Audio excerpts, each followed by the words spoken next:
Manic Q&A. What is your name and what musical outfit are you a member of? Hi, my name is Pip and I'm from the band Pip Blom. My name is Darek. I play bass in Pip Blom. My name is Tender and I also play in Pip Blom. What is your first musical memory? Our parents, Pip and mine's mom and dad, worked in music, and so we used to go to festivals really early on. And I think one of my first memories is seeing the Blood Red Shoes live at Lowlands. I think mine is our dad always used to play lullabies before we went to bed, and he always played Dirty Old Town by Hank Williams. Dirty Old Town, is that not the Pogues? Is that the Pogues? Yeah. He did, yeah, exactly. Yeah. Dirty Old Town. Yeah, okay, the Pogues. I'm sorry. I bet he also played Hank Williams, right? He did, yeah. Hey, good looking. Yeah. What you got cooking. Yeah. And for me, I think probably my granddad playing piano. He's got like a big grand piano and harpsichord as well. It's very cool, very impressive. So that would be my first memory. What was the first record you bought? Ali B. It was actually a single on CD.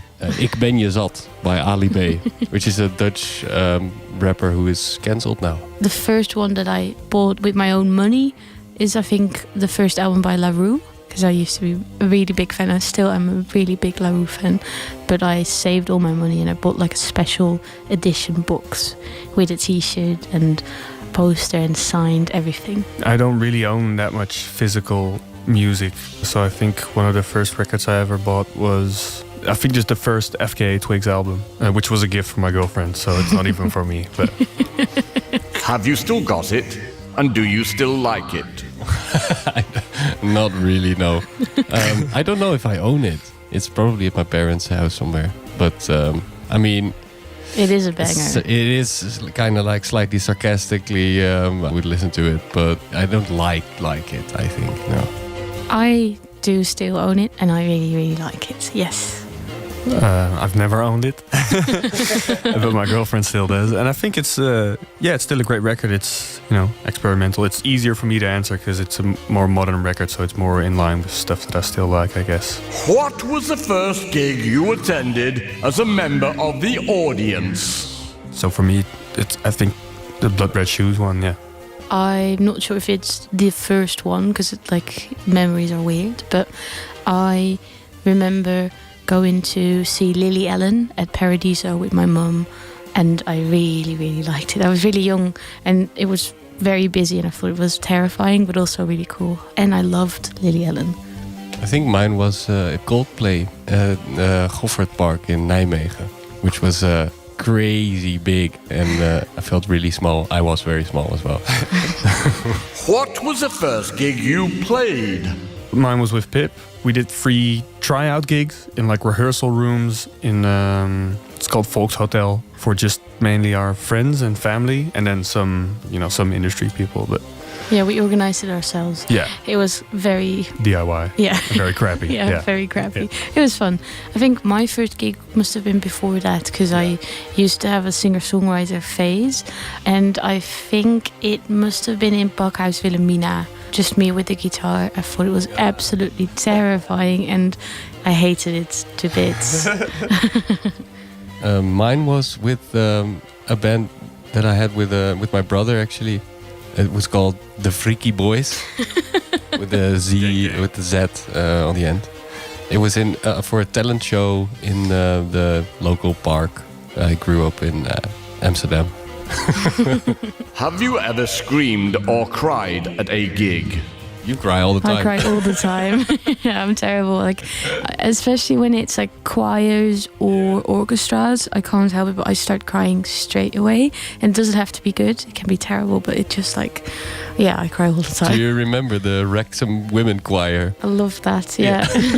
It was at a festival in Wales and they were on before us and they were just the best. So Spice Girls and and they were all having such a good time together, singing and dancing, and I couldn't help but cry. Yeah. You cried at JPEG Mafia, right? I cried at JPEG Mafia's gig in Paradiso, and I also cried at Personal Trainer's gig in Paradiso as well. Yeah. A little cry, because they're friends of ours, and it just felt so special. You could see just how hard it was to believe for them to be in that room, sold out and all that stuff. So I was a bit like, oh, Yeah. they made it. If I could, I would. Right. Yeah. Have you ever had a fight on stage? And if so, with whom and who won? I don't think we fight like that. Not like fight, but you and Jeannie might have had some. Yeah. Yeah, back in the day, Jeannie and I, drummer, like rhythm section, sometimes you get into a discussion about tempo. Like you want to play faster and the other one wants to play slower. And then you get sometimes you get into fight, but not like a fight. No. And you can't really win those either. Because Jeannie always wins, obviously. Yeah. Yeah, of course. And it's also like nobody's right. It's all subjective. Now we've got a computer, so that's no longer an issue. Yeah. Have you ever asked anyone for their autograph? I have Blood Red Shoes. Yeah, I've asked the Dutch act. They are called De Jeugd van Tegenwoordig. And I used to be a really big fan. Still, I'm a big fan, but I don't think I would ask for an autograph anymore. But I was, I think, 9, and I really wanted their signatures. So yeah. I've got like all my friends' signatures at every vinyl release they do. I ask them for their autographs, so because I can sell it on Discogs. If you could go back in time and prevent one band in particular from forming, who would it be and why? I mean, Huh? yeah. But Yeah. what are you like? Everything you're gonna say is controversial, right? Not everything. Okay. I think you can say like Wolfmother or something, maybe. Yeah, I was Or going like to. Greta Van Fleet. Maybe. I would say Nirvana because I don't like their music. Yeah, see, that one is controversial. If you're going to say Nirvana or the Beatles, you might be in trouble. Yep. You go even deeper, you go Oasis or Blur. Then you're going to be like, No, it's fine. Like, fight me. Kane. Yeah, fair enough. Dutch man. Sorry, Dennis. yeah, it's a terrible Dutch band. Direct. It's a horrible I'ma band. do direct. And they're doing a comeback, Yeah. and no one is really waiting for it unless, they've sold out Ziggo Dome 4 times or something. Yeah, So there are a lot of fans. yeah, but there are a lot of fans. it's like the Dutch Nickelback. Yeah, there's quite a lot of terrible Dutch bands Quite a lot of around. Dutch Nickelbacks. Yeah. Would not recommend listening to them. If you could be a fly on the wall in any band's dressing room, which band would it be and why? Probably Oasis. Yeah, Yeah, I think that would be fun. Just the beef, watching the beef happen. exactly. fair Between enough. the brothers. Yeah. Oh, that's a good one.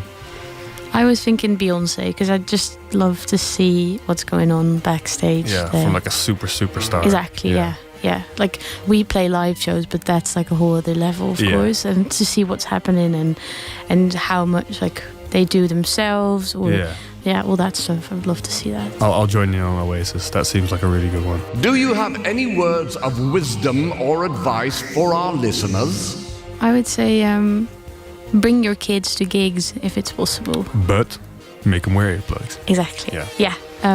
If I speak for all 3 of us, it has really formed our youth. Going to gigs at early ages, seeing people play live, and it's just really fun to do. And it's a nice activity with your kid, I think, as well. Although I was always really embarrassed. So maybe it's not that fun. Don't be against the wind. Fair enough. Yeah. Yeah, I don't know.